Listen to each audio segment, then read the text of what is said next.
¿Qué se necesita para que un niño que nació con un coágulo de sangre en el puño termine por conquistar el doble de territorio que cualquier otro hombre en la historia? Hubo un tiempo en que el mundo estaba dividido por muros, desiertos y océanos de odio, pero entonces, desde el corazón de Asia, surgió una tormenta que no se detenía ante nada. Un hombre que no leía libros, pero que entendía el lenguaje del miedo y la lealtad como nadie antes.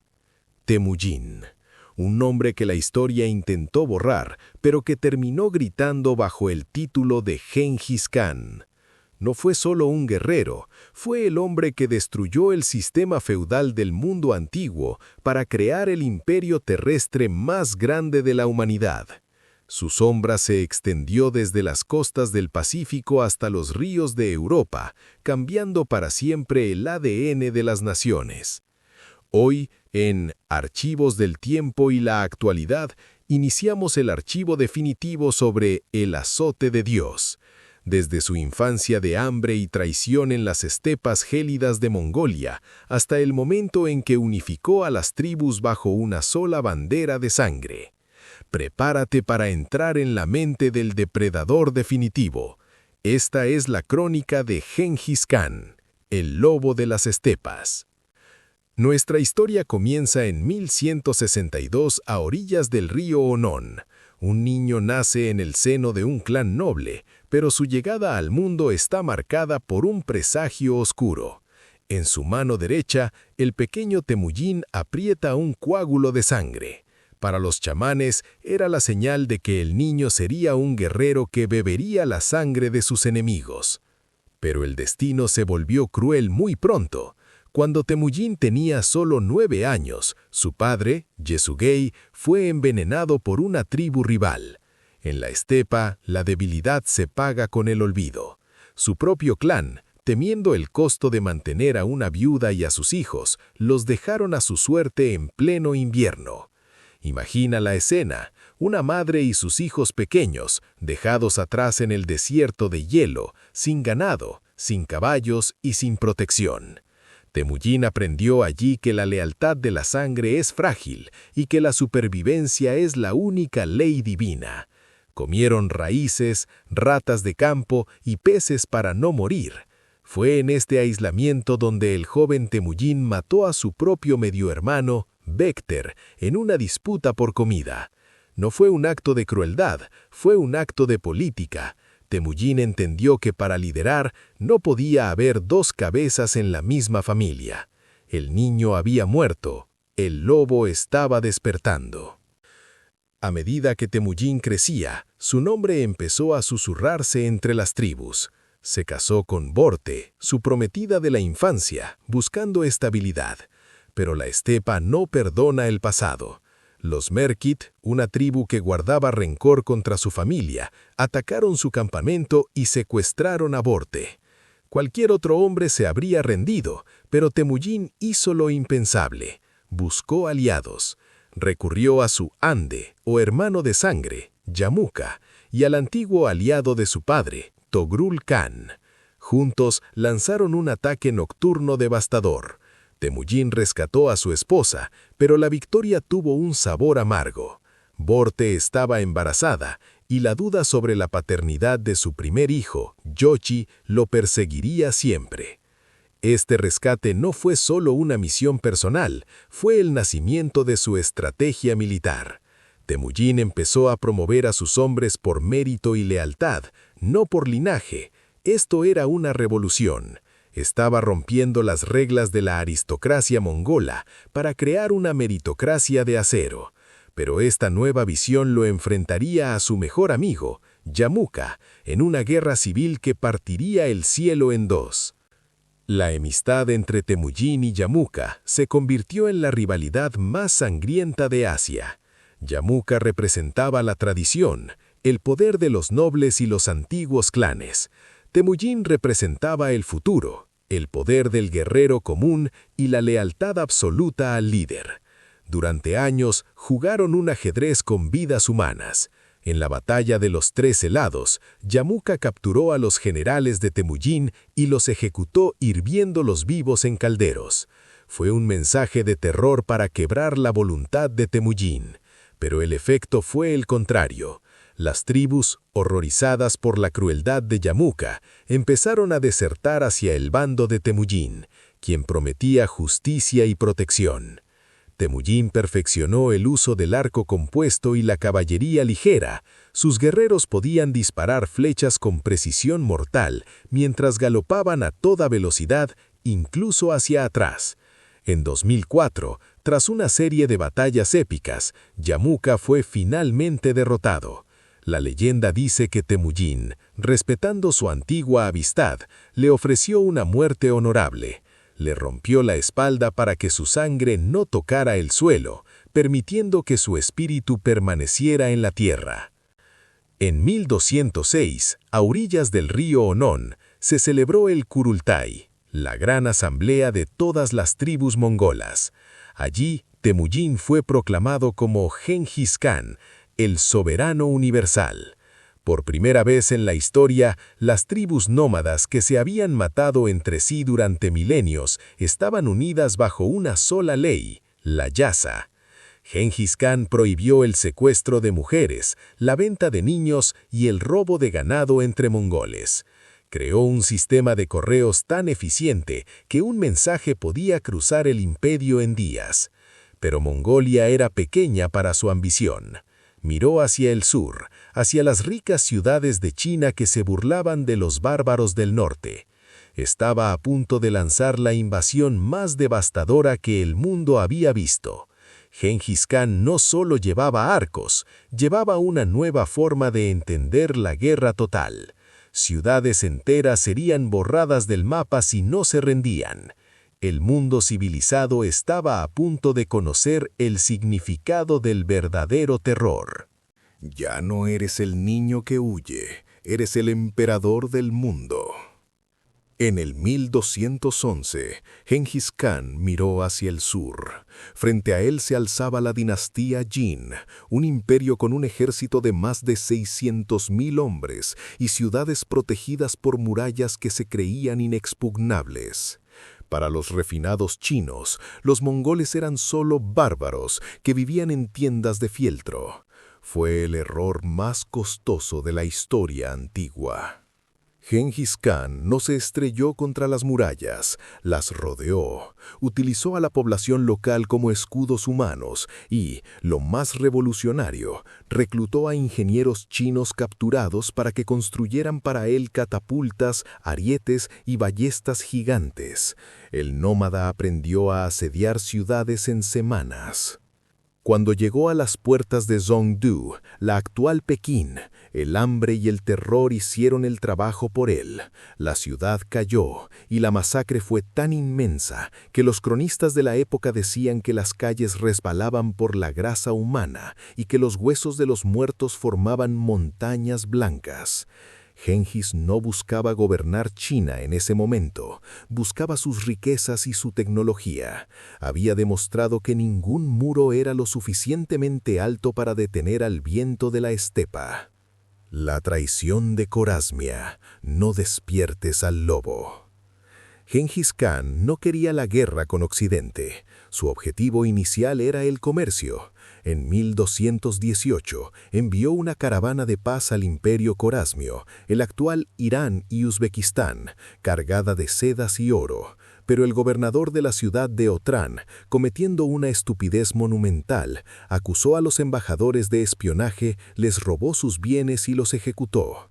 Para el Khan, la diplomacia había muerto. La respuesta de Genghis no fue una batalla, fue una aniquilación sistemática. Reunió a 200.000 jinetes y cruzó desiertos que se creían infranqueables, apareciendo en la retaguardia de las ciudades persas como fantasmas. Otrán, Bujará y Samarcanda fueron borradas del mapa. Al gobernador que inició la guerra, Genghis ordenó ejecutarlo virtiendo plata fundida en sus ojos y oídos. Fue una lección para el mundo. Se puede negociar con Genghis, pero si traicionas su confianza, tu linaje desaparecerá de la memoria de la tierra. La ciencia del terror, el arma psicológica. Gengis Khan inventó la guerra psicológica moderna. Entendió que el miedo es más barato que la flecha.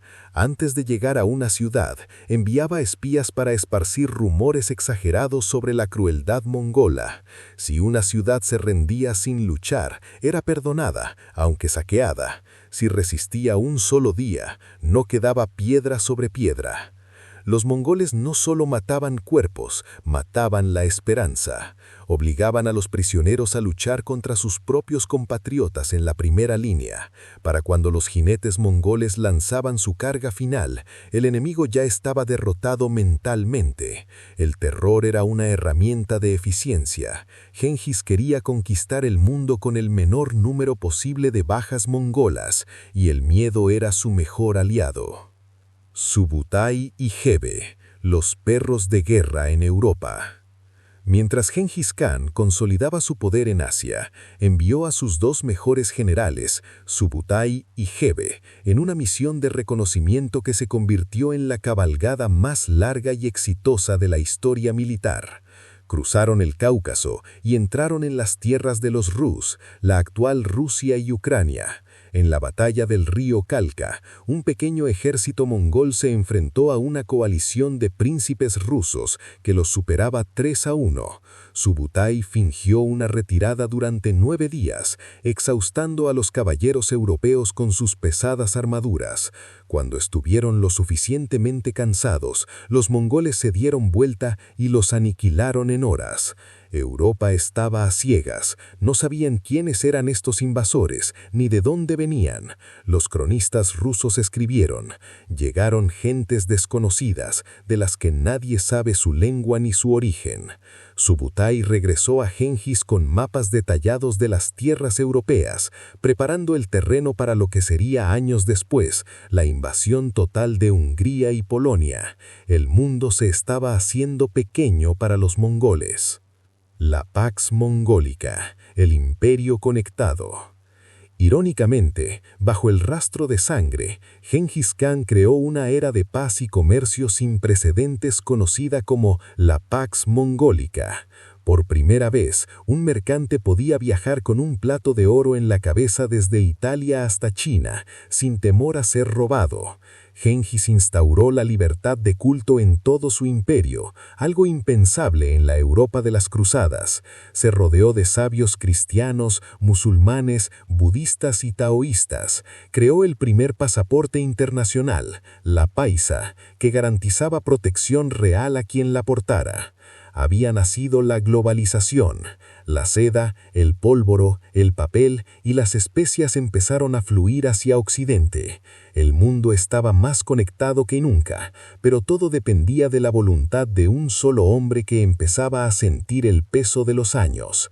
Gengis Khan había conquistado el mundo, pero ahora debía enfrentarse al único enemigo que no podía derrotar con flechas: la muerte. Año 1227. Gengis Khan tiene unos 65 años, una edad avanzada para un hombre que ha pasado casi cada noche de su vida sobre el cuero de una silla de montar. Se encuentra en su última campaña contra los Tangut, en el reino de Xi-Shah. A pesar de sus victorias, el Khan siente que su cuerpo ya no responde a su voluntad. Una caída de su caballo durante una cacería meses atrás le ha dejado secuelas internas que no sanan. Pero aún en su lecho de muerte, su mente sigue siendo un arma de guerra. Temiendo que los Tangut celebraran su debilidad, ordenó que su muerte se mantuviera en absoluto secreto hasta que la ciudad enemiga fuera completamente aniquilada. Gengis Khan murió mientras sus generales borraban una civilización entera de los libros de historia, por última vez. Antes de exhalar su último suspiro, llamó a sus hijos. No les habló de amor, sino de unidad. Les mostró que una sola flecha es fácil de romper, pero un haz de flechas es indestructible. Gengis Khan no dejó un testamento de tierras, dejó una advertencia. Si sus descendientes se dividían, el mundo que él había unido volvería a hundirse en el caos. El lobo se iba, pero su manada ahora era dueña del horizonte. Lo que sucedió tras la muerte de Gengis Khan es el secreto mejor guardado de la arqueología mundial. Fiel a las antiguas tradiciones nómadas, el Khan no quería monumentos ni pirámides que pudieran ser saqueadas. Quería regresar a la tierra de la que vino, sin dejar rastro. El cortejo fúnebre regresó a Mongolia. Se dice que los soldados que escoltaban el cuerpo tenían órdenes de matar a cualquier ser vivo que se cruzara en su camino, hombres, mujeres, animales, para que nadie supiera la ruta hacia su última morada. Una vez que el cuerpo fue depositado en un lugar secreto, probablemente en las montañas de Burkhan Khaldun, se dice que 1000 jinetes galoparon sobre el sitio para pisotear la tierra hasta que no quedara ni una huella. Incluso se cuenta que desviaron un río entero para que fluyera sobre su tumba, o que plantaron un bosque que en pocos años cubrió todo rastro. Hasta el día de hoy, a pesar del uso de satélites y tecnología de punta, la tumba de Gengis Khan permanece oculta. Él prometió que nadie encontraría su cuerpo, y tras 8 siglos ha mantenido su palabra. Gengis Khan no está en un museo, está fundido con la estepa que conquistó. Gengis Khan había construido el imperio más grande de la historia, y ahora sus 4 hijos y sus nietos debían heredarlo. El imperio se dividió en 4 grandes regiones, cada una de ellas más grande que el imperio romano en su apogeo. La Horda de Oro en Rusia, el Ilkhanato en Persia, el Kanato de Chagatai en Asia Central y la dinastía Yuan en China, liderada por su nieto Kublai Khan. Bajo sus sucesores, el imperio mongol alcanzó su máxima expansión. Bagdad, el centro del saber del mundo islámico, fue sitiada y destruida en 1258, un golpe del que la cultura árabe tardó siglos en recuperarse. Pero no todo fue destrucción. Los mongoles crearon la mayor zona de libre comercio de la historia premoderna. Fue en este imperio donde un joven veneciano llamado Marco Polo pudo viajar de punta a punta, maravillado por la eficiencia y la riqueza de un mundo que los europeos todavía llamaban bárbaro. El legado de Gengis Khan no fue solo la espada, sino la conexión total de la especie humana. El mundo moderno se estaba gestando bajo el galope de los caballos mongoles. Pero el legado más impactante de Gengis Khan no está en los mapas, sino en nuestra propia sangre. Estudios genéticos modernos han revelado un dato estremecedor. Aproximadamente 1 de cada 200 hombres en todo el planeta son descendientes directos de Gengis Khan. Se estima que casi 16 millones de hombres comparten su cromosoma Y. Gengis y sus descendientes directos tenían acceso a cientos de mujeres en cada ciudad conquistada, y sus hijos, a su vez, ostentaban el mismo poder. En términos de éxito biológico, Gengis Khan es el individuo más prolífico en la historia de la humanidad. Su ADN es una marca indeleble que atraviesa Asia y llega hasta Europa. Gengis Khan no solo redibujó las fronteras de las naciones, rediseñó la composición biológica de la especie humana. Cada vez que alguien en una villeta remota de Uzbekistán o en una ciudad moderna de China mira al cielo, existe una probabilidad estadística real de que por sus venas corra la sangre del hombre que juró ser el azote de Dios. Gengis Khan fue una tormenta necesaria que destruyó el mundo antiguo para que el moderno pudiera nacer. Fue el hombre que demostró que el origen no dicta el destino, que un niño que comía ratas para sobrevivir podía humillar a los emperadores de las dinastías más antiguas del mundo. Nos dejó un mundo conectado, una nueva forma de hacer la guerra y una lección sobre el poder de la voluntad humana sobre el caos. Su imperio eventualmente se fragmentó y desapareció, pero la semilla que plantó, la idea de un mundo sin fronteras comerciales y con libertad de pensamiento, florecería siglos después. Gengis Khan no fue un hombre, fue un cambio en el eje de la Tierra. Si este viaje por la vida del Señor de los Cielos ha hecho vibrar tu espíritu, suscríbete a Archivos del Tiempo y la Actualidad. Activa la campana para que no te pierdas nuestro próximo expediente sobre las sombras y las luces de la historia. Déjanos en los comentarios, ¿crees que Gengis Khan fue un visionario o simplemente el destructor más grande de todos los tiempos? Gracias por acompañarnos en este extenso recorrido por la estepa. Nos vemos en el próximo archivo, porque la historia nunca deja de galopar.